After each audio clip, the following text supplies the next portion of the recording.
Creating payment links. Well, this option had always been there with the payment gateway service provider that you had been using, but this also got introduced into GoHighLevel, and it does make our life really easy. What are these payment links? Let us have a look at it. So that's the tab payment link, and you can, so as the name suggests, you can create and manage your payment links. Let's create the first one. Create a new payment link. So you select the product from the drop down. If you have, okay, this particular account does not have any product, so I select another account, ignore, and I create a new payment link. I select the one of the many products that I have. Quantity purchased 1, 2, 3, 10, whatever.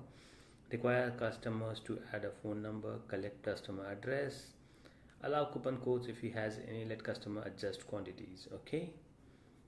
Advanced options, call to action for pay link button, pay, book, donate.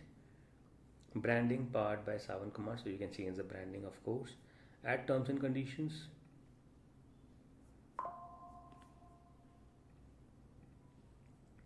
Add terms and conditions. You can do a preview, or you can click on save. Let's do a preview. Terms and conditions cannot be implemented, and let's uncheck it for now.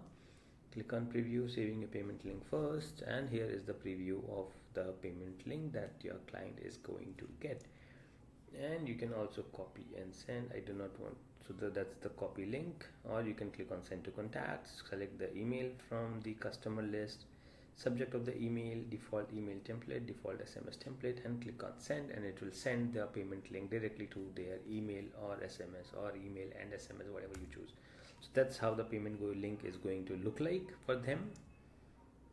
And boom, whatever payment gateway you have integrated, it would use the same and trigger it off. This was an easy thing to learn. You can also save it. Payment link saved successfully. You can go back, you can see all the payment links that you have created. Copy the link URL from here, open a new tab. That's the payment link. So that's how you create a payment link for yourself.